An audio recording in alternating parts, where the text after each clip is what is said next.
yeah, I'm just soaking it in like second by second, minute by minute. It's an unreal feeling right now, and it's March Madness, and anything can happen. So. We are less than 24 hours away from tip-off. Gonzaga kicks off NCAA tournament play tomorrow. We are in Wichita with a preview of the Bulldogs' big matchup. The family of a motorcyclist killed in a collision with an off-duty Washington State trooper suspected of being under the influence has filed a wrongful death lawsuit against her. Details tonight. The round of rain and snow moves in tonight, but as we get closer to the weekend, we're going to look forward to some much warmer temperatures.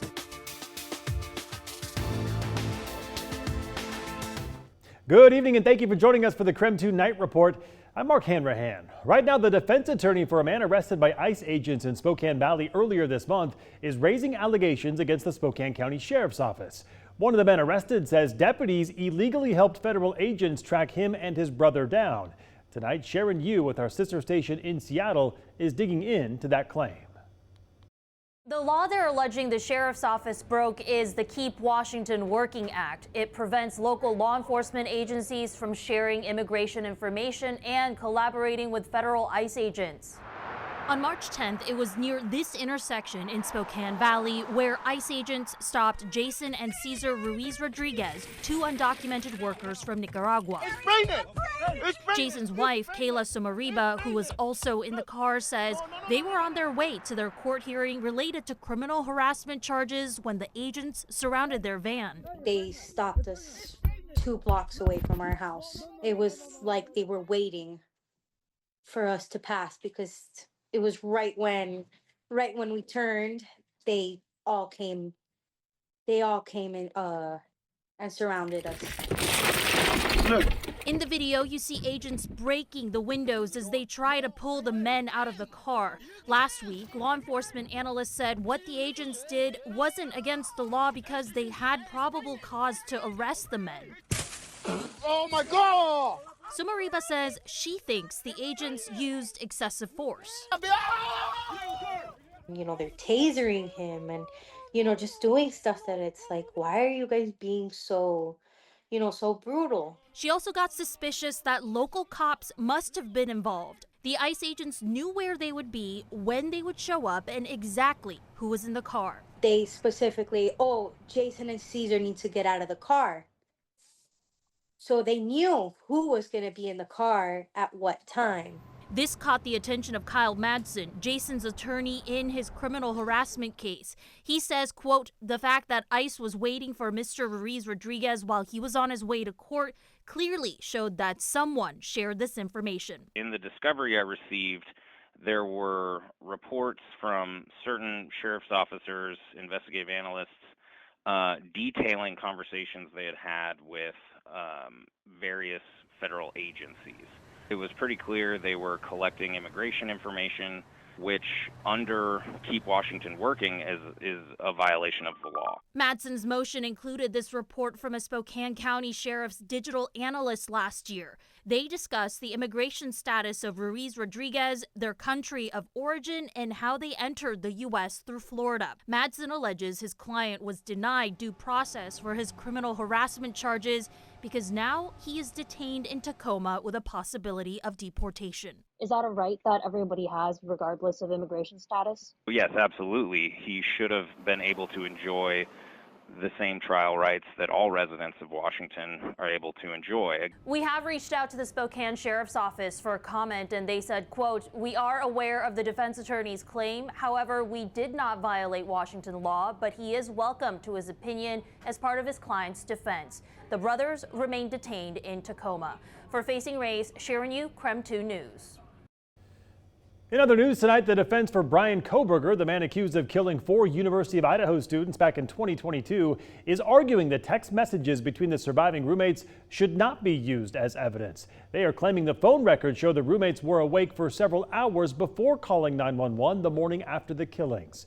The prosecution has filed motions on February 24th asking the judge to allow those text messages, and they are also hoping to use the transcript of 911 calls made by a roommate after finding the body of Xander Kernodle. Court documents from March 17th claim the 2 roommates were awake on their phones before they made that 911 call. New tonight, we are seeing body camera video from the moments after a deadly crash between an off-duty Washington State Patrol trooper and a motorcyclist in the Tri-Cities. This as the family of the victim has filed a wrongful death lawsuit against the trooper. KREM 2's Connor McAvoy is live in the newsroom tonight with more on these newest developments. Connor? Well, late tonight, KREM 2 got the body camera footage showing the moment off-duty Washington State Patrol trooper Sarah Clayson was questioned by Richland police after the deadly collision. Now, if you take a look, here's the video. It shows officers investigating the crash and later asking Clayson if she would take a breathalyzer test. She refused, which then led to police applying for a search warrant for a blood draw, which investigators say showed that Clayson was driving while intoxicated. Here's a portion of the interaction between the off-duty trooper and police. I'll be honest with you, I would love to rule out impairment, but without the fields, it is hard to rule that out. Obviously, it's voluntary. I won't ask you again, but there may always be that question down the road. I just rather not. Did you have a glass of wine earlier? Not gonna answer it. Okay. Now, Washington State Patrol Chief John Baptiste released a statement regarding the crash, saying in part, "I have every confidence that the Richland Police Department will investigate this case with great care and professionalism." Now, in light of this incident, the mother of the victim is filing a wrongful death lawsuit against Clayson and her husband. Here's what court documents show. Court documents show 20-year-old Yoser Emmanuel Vegas Sanchez was riding his motorcycle on March 1st down State Route 240 when Clayson, who was off duty at the time and allegedly driving while intoxicated, failed to yield the right-of-way and turned in front of the victim. Sanchez, who was riding a motorcycle, died from his injuries. Tamaki Law Offices out of Kennewick is representing Yoser's mother, Yolimar Sanchez, who's filing a lawsuit saying Clayson has a duty to exercise ordinary care while operating a motor vehicle on public roadways, and her actions breached this duty when she operated her vehicle while intoxicated and crashed into plaintiff Yoser Sanchez's vehicle. The attorney representing Sanchez, Jeff Kreutz, stated his office is in part, quote, seeking justice, accountability, and change to ensure no other families endure the same heartbreak caused by impaired driving. Richland police are heading the investigation due to Clayson's involvement. Documents say an amount for the damages is to be determined at trial. We'll provide the date for that as it becomes available. Connor McAvoy, KREM 2 News. All right, Connor, thank you very much. And let's switch gears and talk weather on this Wednesday night. It was a dry day across the region, but things are about to change. Let's get right to Chief Meteorologist Jeremy Legoo for more on what we can expect for the rest of the week. Jeremy? Mark, it's one of those ones where we get a little bit of everything over the course of the next couple of days.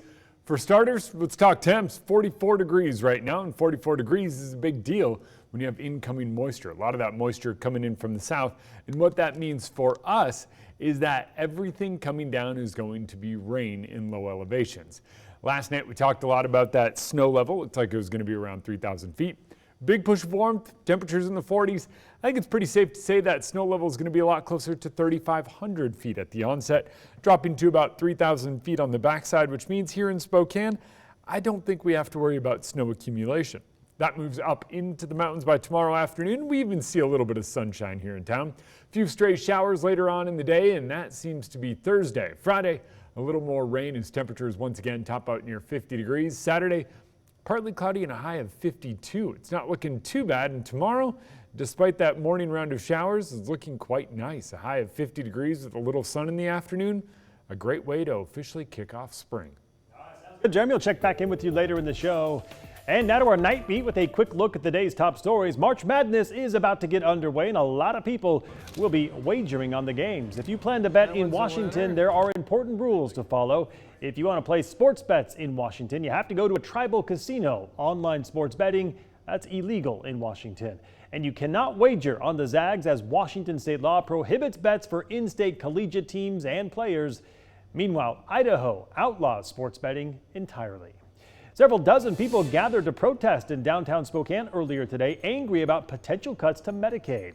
The protesters were out in front of the German American Society, where there was a fundraiser inside for Eastern Washington Congressman Michael Baumgartner.